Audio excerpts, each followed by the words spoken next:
Okay, so you're thinking about maybe reading Lessons in Chemistry, but, like, you're not sure if it's worth it, right? With all the hype in the show, it's hard to know. It really is. Yeah, there's a lot out there about this book. Right.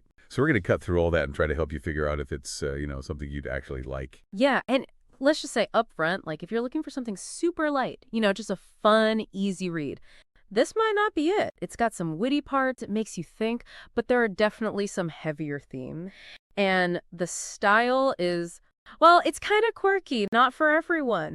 Okay, so not exactly a beach read then. No, probably not. But for the right person, it could be something special. I see, I see. Okay, I'm interested. But let's break it down a bit. Like, what's it even about? Basically, it's about this brilliant chemist, Elizabeth Zott, and she's dealing with, the whole world science in the 1960s, which was very male-dominated, lots of sexism. Oh, okay. So a period piece, a strong woman. That kind of reminds me of Hidden Figures a little, but with chemistry instead of space. Yeah, there are definitely some similarities, especially like in terms of the challenges women faced in those fields, STEM fields. But Lessons in Chemistry, it's a bit more satirical and sometimes even darker. Interesting. So it's not just like, a woman breaking barriers in science and everyone's cheering. No, not really. I mean, that's part of it for sure, but it's more complicated than that. It looks at Elizabeth's character, her choices, which are definitely not typical, and the way society treated women back then. It can be pretty absurd. Okay, now I'm imagining like the marvelous Mrs. Maisel, but with chemistry instead of stand-up comedy. You're getting close. Closer. Think Mrs. Maisel meets Where'd You Go, Bernadette, with a little Mad Men thrown in for that social commentary. Okay, now those are some interesting comparisons. So what about the writing itself? You mentioned it was kind of unique. Yeah, so Bonnie Garlis, the author, she actually has a background in copywriting, and you can kind of tell her writing is super crisp, easy to read, very clear. A lot of reviewers really like that about it, like it's a nice change. But could that also be a negative for some people? Like maybe it feels too simple? Like not enough depth? That's a good point. Yeah, some critics say it lacks nuance, especially with Elizabeth in her life. They feel like she's more of a symbol than a real fleshed out person. Okay, so it's a style thing. You'll either love it or you won't. So let's move on to the actual content of the book. You mentioned some heavy themes. What kind of stuff? Well, a big one is the sexism in the workplace. Garmis really doesn't hold back on showing how bad it was for women back then, especially in science. Elizabeth gets passed over for promotions, her research gets stolen. People are constantly telling her to smile more, focus on how she looks. Oof. Yeah, not surprising, but definitely frustrating. But is it, like, nuanced? Or is it just black and white, good guys and bad guys? That's where people disagree. Some like that she doesn't sugarcoat it. Others feel like it's a bit too one-sided. They argue that it's not that complex, that there must have been men who were supportive even back then. Yeah, it's true. Not every man in the 1960s was a villain. It's tough with historical fiction, right? Showing how bad things were without making it seem like everyone was bad. Exactly. And there's also the question of how Elizabeth herself reacts to the sexism. She's incredibly tough, almost like it doesn't even faze her.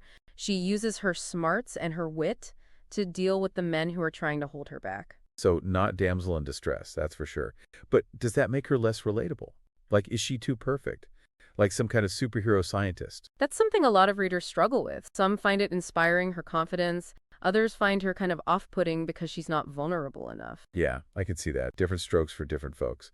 So it's not just about her career, though, right? There's the whole motherhood thing, too. Oh, right. That's a big part of it. She's a single mom in the 1960s, and she's trying to be a scientist. Not easy. No, definitely not. Even today, that's tough. A lot of women can relate to that struggle, trying to have it all.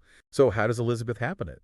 Well, she makes it look kind of easy, which is another thing that bothers some readers. She's like a super mom. She has a demanding job, raises a really smart kid, and even finds time to train for rowing competitions. Wait, rowing, where did that come from? Rowing is a recurring thing in the book. It represents her strength and independence, her way of dealing with stress. Okay, so she's a scientist, a mom, and now an athlete.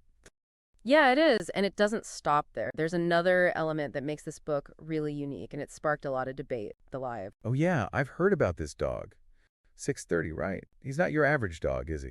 Not exactly. He's portrayed as super intelligent, like he understands over 600 words, and he even narrates parts of the book. Hold on, a talking dog. That's getting into like fantasy territory. What do people think about that? It's really divisive. Some people love it. They think he's hilarious and sweet. They see him as a kind of balance to Elizabeth's super logical way of thinking, like he brings in the emotion. But I bet some people think it's a bit much. Like, it ruins the realism. Definitely. Some readers think it's too far-fetched, like it makes the whole story harder to believe. So we've got a strong woman, sexism is the 60s. A single mom, rowing, and a talking dog. It's a lot to take in. It is, and that's part of what makes it so interesting and so controversial. Yeah, I'm starting to see that. Lessons in Chemistry seems like it's trying to be a lot of things at once. It's a social commentary. It's about this woman's life. It's funny. It's kind of fantastical. You got it, and that's why people have such strong opinions about it, good and bad. Okay, well, we've covered a lot, but there's still more to talk about. Next time, we'll dig into some of the specific criticisms and praise for Lessons in Chemistry, and we'll talk about the ending. Welcome back. We're picking up where we left off talking about Lessons in Chemistry. It's already quite a mix with this brilliant scientist, sexism in the 60s, a single mom, and of course, the talking dog. Right, and we haven't even touched on, like, the actual chemistry yet. That's something I really liked, though, how the book connects science to everyday life. Okay, so it's not all like test tubes and lab coats. You're saying there's stuff in there that like regular people can relate to. Exactly. Elizabeth, the main character, she's so passionate about explaining chemistry, but in a way that makes sense, you know? Like, she even uses it on her cooking show to kind of empower her audience. Oh, cool. So it's not just about the science itself. It's about how she uses it to connect with people. Yeah, there's this great example where she's explaining how baking a cake, like the actual chemical reactions, they're connected to, like, bigger ideas. You know, transformation, change. Wow, I never thought about a cake like that. But it makes sense. It's like she's making science fun and accessible. Totally. And speaking of fool, we should talk about the humor in this book, because some people think it's hilarious and others, well, not so much. Yeah, I was wondering about that. The humor seems to be a bit of hit or miss. So what's the style like? It's very dry, very witty, kind of observational. Elizabeth just has this way of looking at the world that's very matter of fact, and it often points out how ridiculous things are, especially when it comes to gender roles.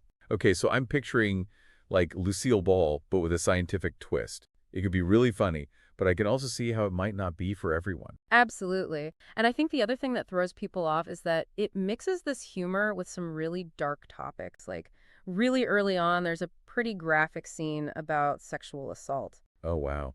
Yeah, that sounds like a tough thing to balance. Like, how do you go from humor to something that serious?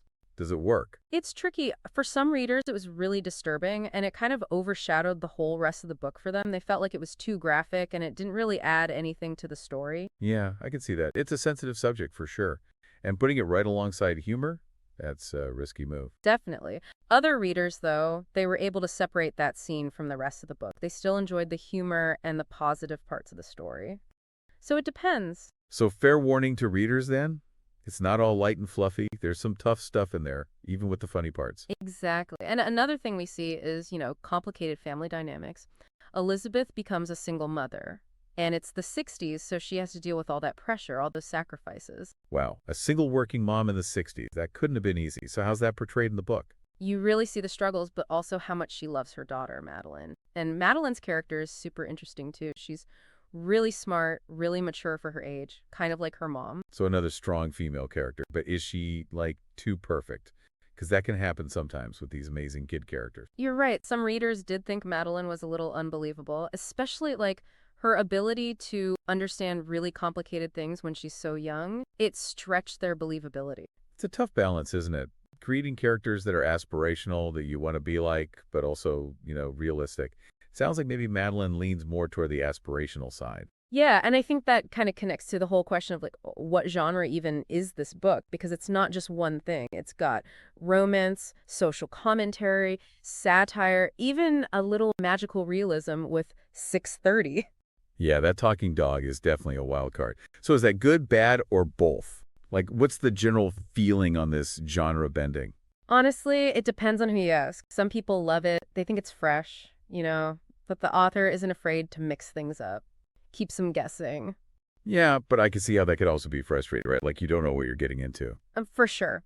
Some people felt like it was jarring, like the tone was all over the place, and it pulled them out of the story. They prefer books that are more straightforward, stick to one genre. So, again, it's a preference thing. If you like surprises, go for it.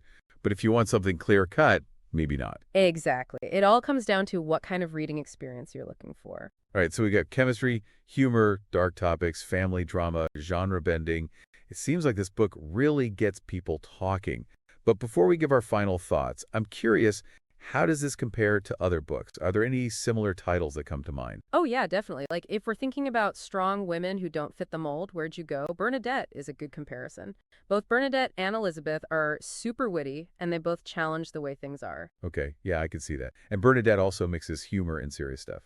Any others? The Rosie Project is another one people bring up a lot. That one also has a science angle, and there's this unconventional romance, kind of like in Lessons in Chemistry. Okay, so we've got the strong woman, the science, and now romance, too.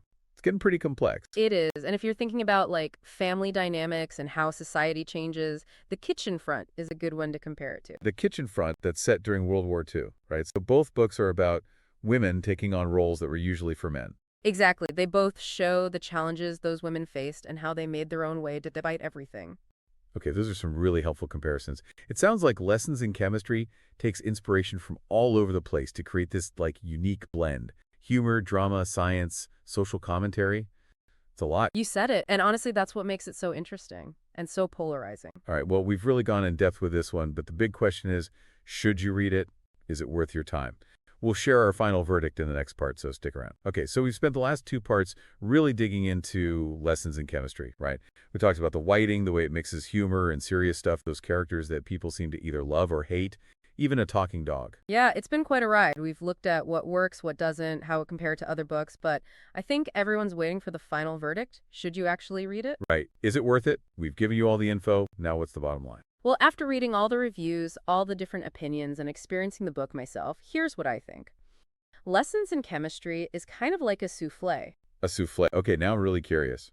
How so? Well, you know how a souffle is supposed to be light and airy and impressive, but it can totally flop if you don't do it just right. Oh, I see what you mean. So you're saying this book, it's a bit risky. Like, it could be amazing, but it could also be a disappointment. Exactly. It's not for everyone, and that's okay. In fact, that's part of what makes it so interesting, you know? Garmis takes chances, she pushes boundaries, she doesn't try to please everybody. So it's not a safe choice. It's a book that makes a statement.